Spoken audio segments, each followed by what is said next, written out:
1MDB has sparked embezzlement and money laundering investigations across one at of the least biggest 10 corruption countries. scandals the world has ever seen. What may be the biggest financial scam in history. A number of corrupt 1MDB officials treated this public trust as a personal bank account.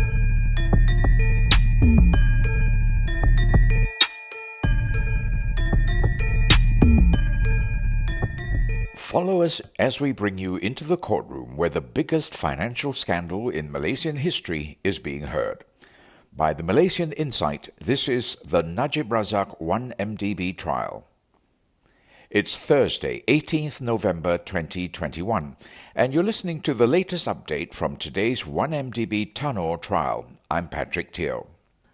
A letter from the government agreeing to act as ultimate guarantor for a 1MDB project debt was issued so quickly. Signed by former Finance Minister Najib Razak, the letter arrived just 2 days after the 1MDB directors agreed to raise $3 billion for the Tun Razak Exchange joint venture. This was the testimony of former 1MDB director Ismee Ismail, who also today said that the 1MDB board had felt being used to only legitimise transactions. He said the board realised this after revelations from when 1MDB investigations started and throughout the 1MDB trials. Najib, 68, is currently on trial for 4 counts of abuse of power and 21 counts of money laundering involving 2.28 billion ringgit in public funds.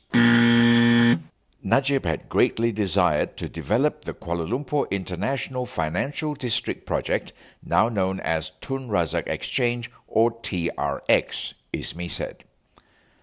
The joint venture was between 1MDB Global Investment Limited, GIL, a 1MDB subsidiary, and ABA Investments PJS.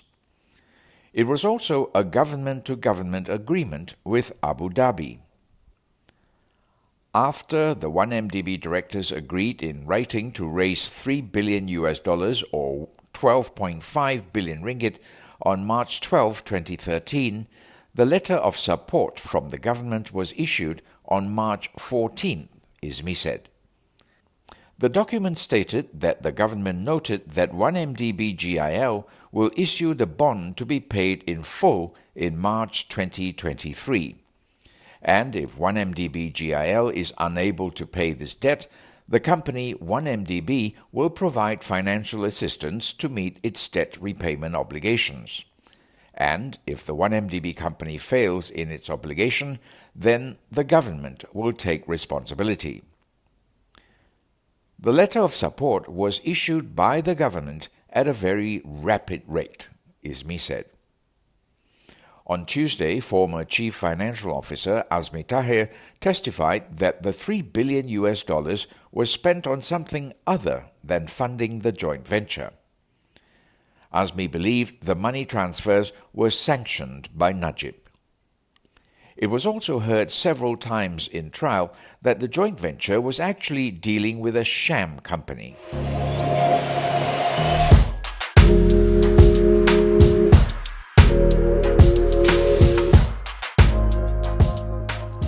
After Ismee completed the reading of his 112-page witness statement, the 13th prosecution witness was questioned by Senior Deputy Public Prosecutor Gopal Sri Ram. What is your position on the suggestion that the 1MDB board was a bunch of toothless tigers who failed to protect and advise the Prime Minister? Asked Sri Ram. The witness defended that the directors had played their part to protect the interest of the company. I don't think we could have acted differently to protect the interests of 1MDB, he said. He asserted that there were discussions done on the economics and viability of the company's transactions. Ismee went on a lengthy explanation that the board had always made a collective decision despite various views on numerous subjects. This included projects and even people, such as the involvement of fugitive businessman Low Tek Joe, or better known as Joe Low. Ismee referred again to the government-to-government deal with Abu Dhabi as an example. He said Low had proved that he had a good relationship with the Arabs. He said the board made an effort to ensure the guarantee was airtight and fulfilling Najib's dreams. Ismee said the 1MDB directors were truly misled and realized this after revelations from the 1MDB investigations and the evidence from the hearings. After going through all these, my assumption now is that the board was used to make all the 1MDB initiatives and transactions appear legitimate.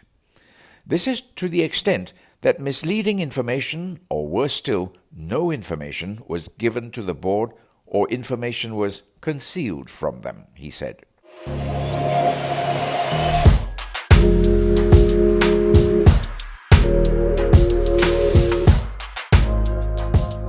Sriram then proceeded to question Ismee, the 12th prosecution witness who returned to the witness stand today.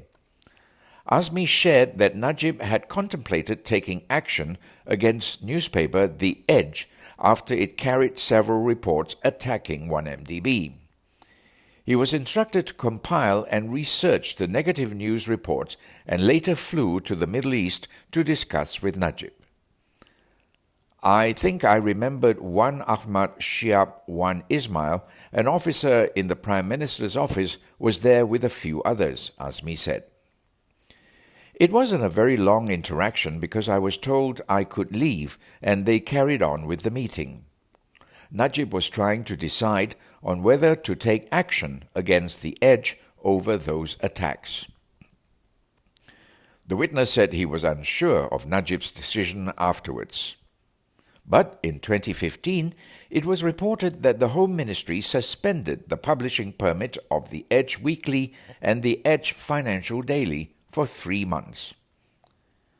The ministry's letter stated that the two publications' reporting of 1MDB was prejudicial or likely to alarm public opinion. The trial will resume next month at the Kuala Lumpur High Court before Judge Colin Lawrence Sekera. Thank you for listening. This podcast was brought to you by the Malaysian Insight. It was written by Hayley Chong Wee Kee. I'm Patrick Teo.